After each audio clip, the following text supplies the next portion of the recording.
પણ એવી કોઈ જેને પ્રભાતના પોરની દેવ કે, કોઈ ઉગતાની દેવ કે, કોઈ આથમતાની દેવ કે, અને કોઈ તો બાપ જેને મસાણી મેલડી કે.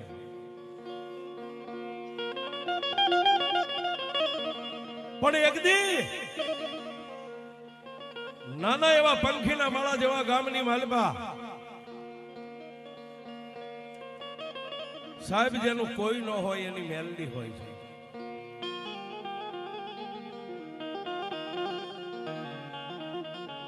જેના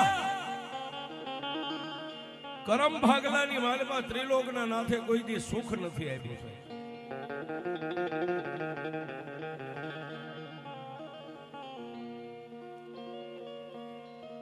કવિ કે ઉદર દેતા બાપ ગયો, જન્મતા મોઈ માં ઘણ વીતી ઘણ વીતશે, માથે ઘણા પડશે.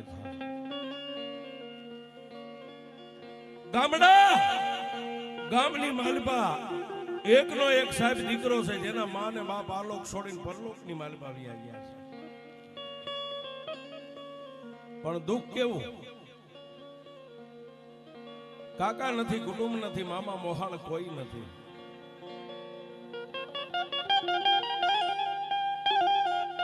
પણ આવડા બાળકને 13 વર્ષનો મેગીન છેલ્લે એની માનું અવસાન થઈ ગયું ને સાહેબ.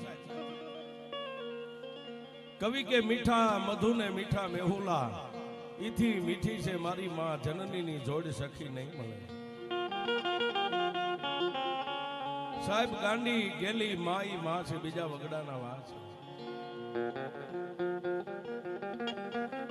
દીકરો 13 વર્ષનો થયો ને પોતાની જન્મ દેનારી જનેતાને માંદગી ઘેરો લઈ ગઈ, માનું પણ અવસાન થઈ ગયું સાહેબ.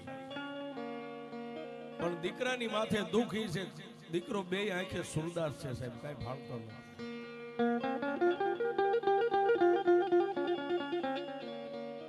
પોતાના થોડા દૂરના જે કાકા કુટુંબ, પોતાનો પરિવાર હતો, એને દુનિયાને સમાજને રૂડું મનાવવા માટે 5-15 દી દીકરાને ખવાર્યો પીવાર્યો, નવારી ધવારી, અને ગામને રૂડું લાગે, હગાવાલાને રૂડું લાગે એટલે 5-15 દી જેને હાંસલો સાહેબ. પછી પોતાના ગરીબ આંગણે કોઈ કાકા કુટુંબ મામા મોહાણ કોઈ પણ આવતું નથી, એકલો સુરદાસ સાહેબ જાગી અને બાર બજારે નાનો એવો ઓટલો પોતાની જન્મ દેનારી જનેતાએ ગારથી બનાવેલો, એ ઓટલે બેહેન કોઈ પણ નીકળે, પગની માલપા કોઈ ઝાંઝરનો અવાજ થાય એટલે સુરદાસ ઉભો થઈ અને બે હાથ જોડીને એટલું કે એ બેન, બેન મારે પીવાનું પાણી નથી, મારા ઘરે કોઈ થોડું મને પાણી નાખી જાય છો. પણ સાહેબ ગામના માણસો બધાય નિર્દયતા વાળા ન હોય, કોઈને દયા હોય. કોઈ બેન એક ઘડો પાણી નાખી જાય, પંડો પણ એકલો સુરદાસ 2-5 દિવસ ઘડો પાણી આવે. પણ સવારે સાંજે બપોરે જમવાનો ટાઈમ થાય ને એટલે ગરીબ ખોયડાનું બાયણું ખોલીને ઓટે બેહે, નમણે હાથ દઈ, કોઈ બેનું દીકરીઓ પાડોશીની એને ટાઢાઉના રોટલાના બટકા, કોઈ સાસ કોઈ શાક આતે દઈ જાય, ખાઈ પીવે ને દિવસો ઉપર દિવસો મીંડો કાઢવા. પણ એક દિવસ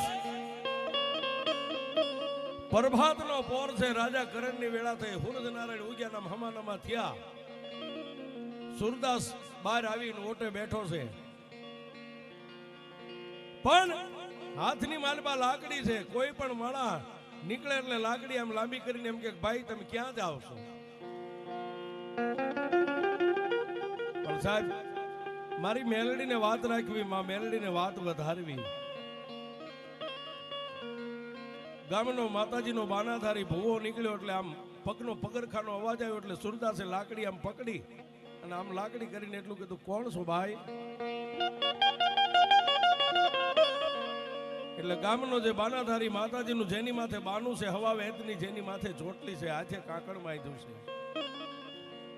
માતાજીના બાનાધારી ભુવાએ આવીને સુરદાસને ખંભે હાથ મેકીને એટલું કીધું, ભાઈ હું બાજુના નગરમાં શહેરમાં જાઉં છું, શું કામ કઈ ખરીદી માટે કે ના? તો 2 દિવસ આડા છે, માતાજીના કળશ સ્થાપન કરવા માટે માતાજીનો એક ઘડો પાણીનો હોય ને, કાચી માટીનો, આપણી ભાષામાં જેને કળશ કહી સાહેબ, ઘણા માણસ એને મોરિયો કહે છે. હું માતાજીનો બાનાધારી છું, પણ તું ભાળતો નથી એટલે હું તને બીજું તો શું કહું ભાઈ. મારી માતાજીનું બાનું લેવા જાઉં છું, માતાજીના જુવારાનું સ્થાપન કરવા માટે એક કળશ લેવા જાઉં છું. સાહેબ, એ ભુવાનો ખંભે હાથ હતો. સુરદાસે લાકડી મેકી, બે હાથે આમ ભુવાનો હાથ પકડી પોતાના માથે મેકીને એટલું કીધું કે હે ભુવા હતા, માતાજી કેવી હોય? સાહેબ જોજો, જેને ત્રિલોકના નાથે જેને આંખોની રોશની નથી આપી ને, હે હતા માતાજી કેવી હોય? એટલે ગામના એ ભોળવડા ભુવા હતા, એટલું કીધું કે ભાઈ માં તો માગે ઈ આપે, આવી માતા હોય. પણ તું કઈ ભાળતો નથી, હું તને કેમ સમજાવું બાપ? પણ ગામના ભુવાના પગ થોપી અને સુરદાસ મંડ્યો રોવા. આતા માતા એક જ હોય, બધાને અલગ અલગ હોય. સાહેબ મારી વાત ઉપર ધ્યાન આપજો. આતા માતાજી એક હોય, બધાને અલગ અલગ હોય? નહીં ભાઈ, બધાને અલગ અલગ હોય. તો આતા મારે તો માં નથી. એટલે સુરદાસ ને રોતો માથે હાથ મેકીને એટલું કીધું, તારી માતા છે, તાર જોવી છે?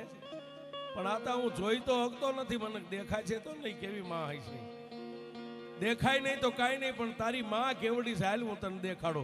અને બાવડું થોભીને સુરદાસ ને ઉભો કર્યો. સાહેબ ક્યાં જાય?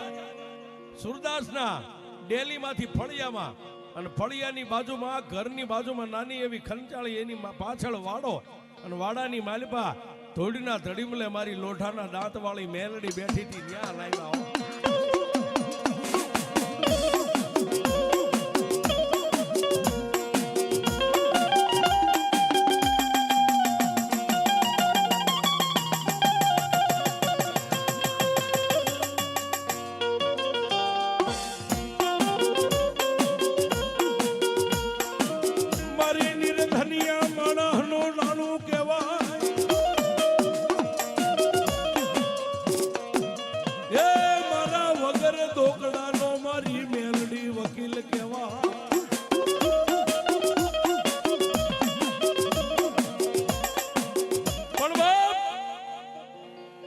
મારી મેલડીના ધૂળના ધડીમલે લાવી અને સુરદાસને કીધું કે હેઠો બેસ બાપ.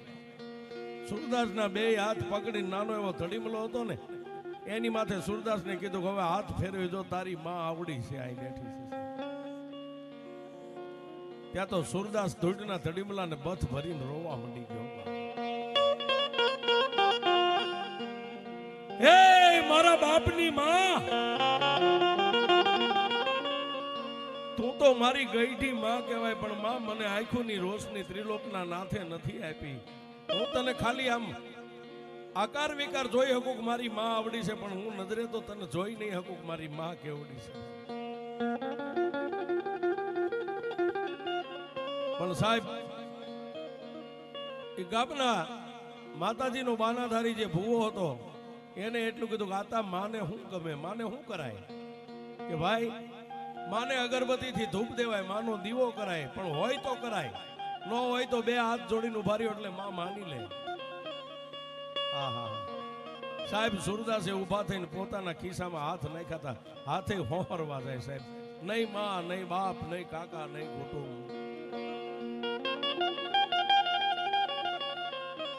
પણ આટલી વાત કરી અને ભુવા હતા એ કીધું ભાઈ હવે મારે મોડું થાય છે, હું જાઉં છું. કોઈ વાંધો નહીં હતા, પણ બાપ હવે મારી મેલડીને રૂડું મનાવવા માટે દી ઉગે ને, હાથમાં લાકડીનો ટેકો લઈને ગામની ઊભી બજારે કોઈ પાવલી આપે, કોઈ રૂપિયો આપો, કોઈ પાવલી આપો, કોઈ રૂપિયો આપો. પણ કોઈ ગામના માણસે એટલું કીધું ભાઈ તું ભંડો પંડશો, હે આ રૂપિયાને લઈને તારે શું કરવા છે? તેથી સુરદાસે ગામના ચોકમાં પૂછતા માણસને એટલું કીધું ભાઈ મારું પાપી પેટ તો ગામની પાડોશીની બાયુ મને ખાવા દઈ જાય છે, એ આ રૂપિયો આવે ને એની દીવો અગરબત્તી લાવી અને મારી મેલડીને જગાડવી છે.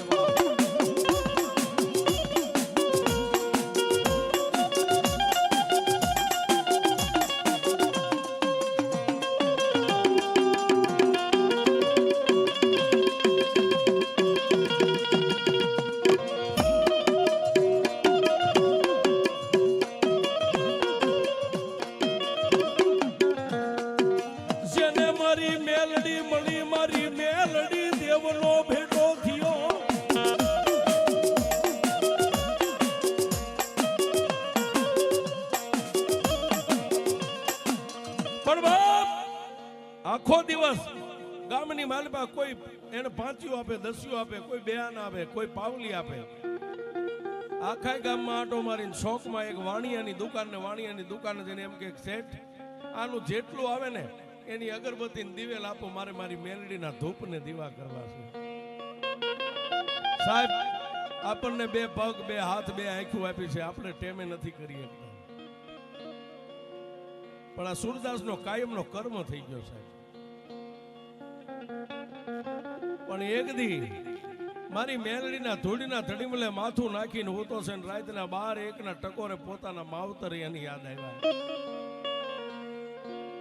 જો આજ મારા માવતર હોત, મારી જન્મ દેનારી જનેતા હોત ને, જો મને આંખું વાપી હોત ને ભગવાને, તો દુનિયામાં એકવાર હું મેલડી દુનિયાને દેખાડત કે મેલડી એટલે કોણ કહેવાય. બાપ હુતેલો ઊભો થઈ ગયો, રોતો રોતો મેલડીના ધડીમલે માથા માંડ્યો પછાડવા. પણ જેમ આકાશમાંથી વીજળી આવે ને એમ મારી મેલડી ઇન્દ્રના દરબારમાંથી આવી. હો બાપ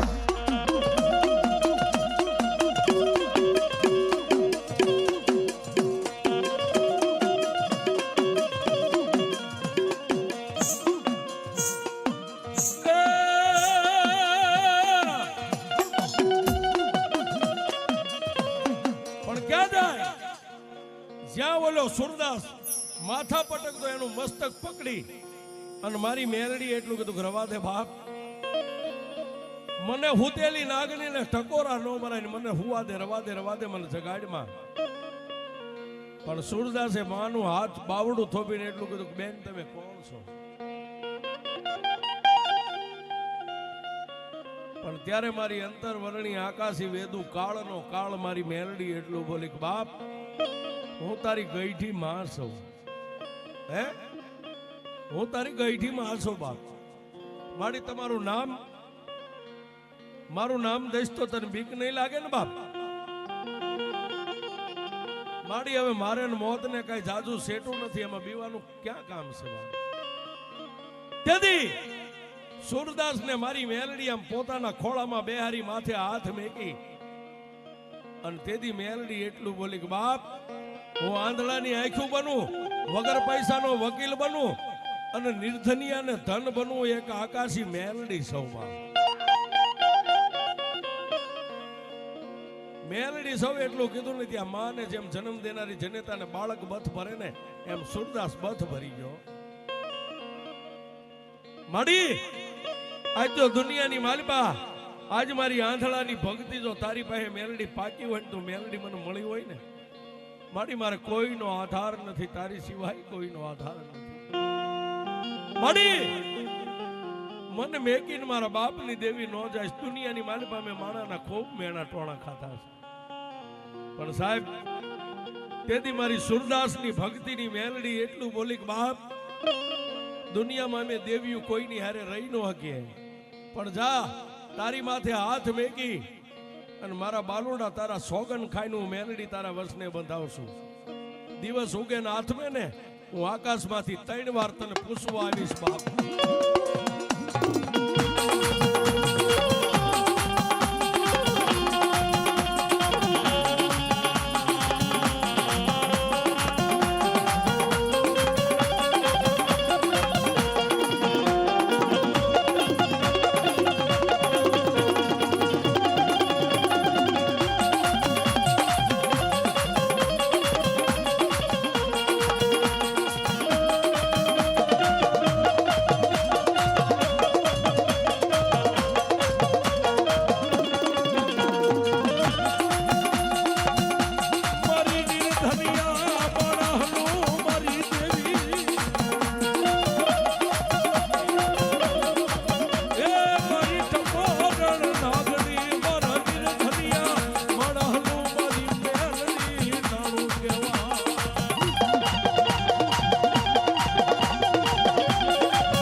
તેથી સુરદાસની માથે હાથ મેકીને મારી મેલડી એના વશને બંધાણી. જવાબ આ દુનિયાની માલપા હું હવા વેતની નાગણી મેલડી તારી હારે વશને બંધાવું છું. દિવસ ઉગે અને હાથમે ને હું મેલડી 3 વાર દિવસમાં આવીને તારું બાવડું પકડીને એટલું કહીશ કે બોલ બાપ, તારે ખાવું છે, પીવું છે, અને સંધ્યા ટાણે બાપ એકવાર મારા ધૂળના ધડીમલે તારા હાથથી 3 અગરબત્તીનો ધૂપ લાગે અને જો કદાચ ભતવારી બની અને હાંજે વાળું કરાવવા ન આવું તો હું સુરદાસ તારી મેલડી